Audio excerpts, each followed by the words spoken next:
ঘণ্টাতেতো থাকে নহয়, ইও বজাই যায় সিও বজাই যায়, এনেকুৱাটাই হৈছে তাৰমানে। কিয় খেদিব? কোনো চৰকাৰে নেখেদে, এইবিলাক এনেই কয়। কৰি দেখাওক, তাৰপিছত মানিম। তাৰপিছত মানে যি কৰিব লাগে তাকে কৰিম। আজিৰ ডেটত প্ৰত্যেকখন চৰকাৰে, আগতে কংগ্ৰেছ আছিলে, তাহাঁতে তেল মাৰে অবৈধ মুছলিমখিনিক, মানে বাংলাদেশী মুছলিমখিনিক তেওঁলোকে তেল মাৰে। আৰু আজিৰ ডেটত যিখন চৰকাৰ আছে তেওঁলোকে আকৌ হিন্দুখিনিক তেল মাৰে। যদিও অপ্ৰিয় হ'লেও সত্যৰ কথা এইটো অ'পেন ছিক্ৰেট। ঠিক আছে, তেওঁলোকে মানে মেইন কথাটো হৈছে তেওঁলোকে অকল সাম্প্ৰদায়িক বিভাজনৰ খেলাখন খেলি খেলি মানুহক বুৰ্বক বনাই থাকে আৰু ইলেকশ্যনৰ আগে আগে এইবিলাক নাটক কৰি থাকে। এইটো হ'ব নালাগে। এইটো বিৰাট দুখৰ কথা হৈছে এতিয়া তাৰমানে অসমখনত। আৰু অসমখন এনেকুৱা হৈছে তাৰমানে মন্দিৰ কা ঘণ্টাতেতো থাকে নহয়, ইও বজাই যায় সিও বজাই যায়, এনেকুৱাটাই হৈছে তাৰমানে। ইয়াতে ক'ব গ'লে মিনি পাকিস্তান প্ৰায় ছ'চিয়েল মিডিয়াত ওলাই থাকে, যে ইয়াত পাকিস্তানৰ নিচিনা হৈ গৈছে। কিছুমান জেগা পাকিস্তানৰ নিচিনা হৈছে, কিছুমান জেগা মিনি বিহাৰ আছে ইয়াতে। বৰ দুখৰ কথা। বিহাৰত কিন্তু অসমীয়া জেগা নাই, কিন্তু বোলে এখন মিনি আছাম নাই। কিন্তু কিহৰ কাৰণে হৈছে?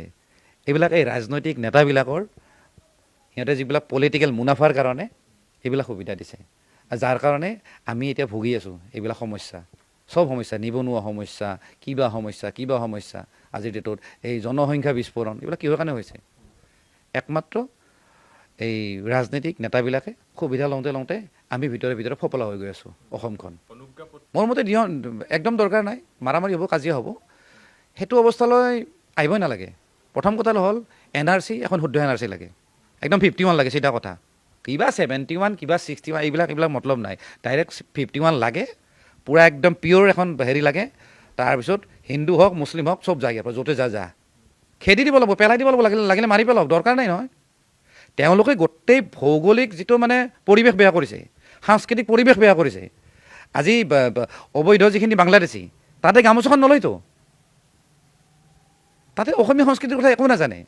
গতিকে সাংস্কৃতিক পৰিৱেশটো বেয়া কৰিছে, ভৌগোলিক পৰিৱেশটো বেয়া কৰিছে। যিমান চৰ অঞ্চল আছে তাতেতো গোটেই টিঙৰ বেৰাৰে ঘৰ, পাৰ্মানেণ্টলি নবনাই। আজি এটা ৰাতি কালি কিবা কথাত গোলমাল লাগিলে আৰু 5 কিলোমিটাৰ গৈ তাতে ঘৰটো গুচি যায়, গোটেই টিঙেদি মাৰা। গোটেই জল পটকে দেখি আছে, এডমিনিষ্ট্ৰেশ্যনে দেখি আছে, চৰকাৰে দেখি আছে, মানুহে দেখি আছে। তাৰপিছতো আমি চিঞৰি থাকি কি লাভ আছে? চবতকৈ ডাঙৰ প্ৰশ্ন, খিলঞ্জীয়া কোন? হয়নে?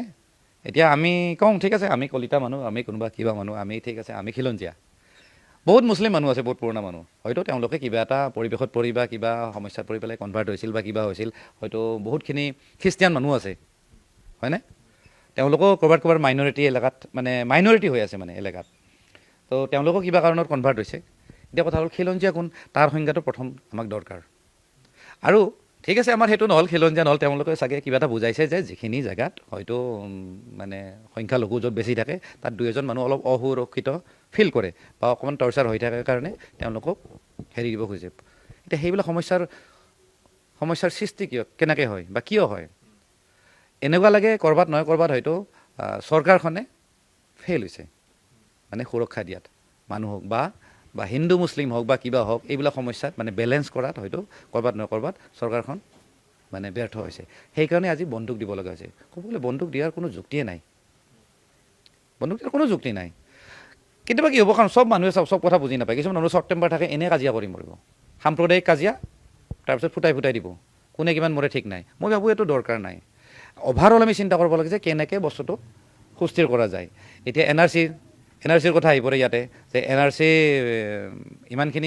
ইমান হাজাৰ কোটি টকা খৰচা কৰিলে, তাৰপিছত কিন্তু ফলাফল কিন্তু একো নাই, চব এনেই গ'ল।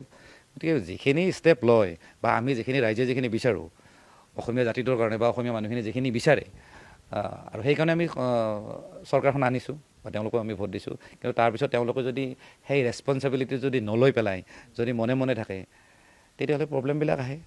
তাৰ কাৰণে আজি ধৰক যিখিনি সংগঠন আছে, যিখিনি ধৰক কি তেওঁলোক বেইলাচি থানা হওক বা কিবা হওক, এইবিলাক যে ওলাই যে আহিছে, এইবিলাক কিয় আহিছে? বৰ দুখৰ কথা। আমি ৰাইজে ভোট দিছোঁ মানে আপোনালোকক এইখিনি দায়িত্ব দিছোঁ যে বিদেশী সমস্যা সমাধান হওক, নিবনুৱা সমস্যা সমাধান হওক, বাংলাদেশী নাথাকক। আমি চৰকাৰক দায়িত্ব দিছোঁ, অলৰেডি ডিপাৰ্টমেণ্ট আছে তাৰে, হয়নে নহয়? এডমিনিষ্ট্ৰেশ্যন আছে বা মিনিষ্ট্ৰী আছে, কিন্তু সেইবিলাক নকৰি পেলাই তেওঁলোকে ঠিকমতে কামখিনি নকৰাৰ কাৰণে আজি বেইলাচি থানাৰ নিচিনা দল এটাই আহি উৎপাত কৰিব লগা হৈছে। কেইদিনমান পিছত কি হ'ব, প্ৰত্যেকজন অসমীয়া ওলাই আহিব, আমি উৎপাত কৰিম, আমি বন্দুক ল'ম। সমস্যাটো হৈছে সেইটো।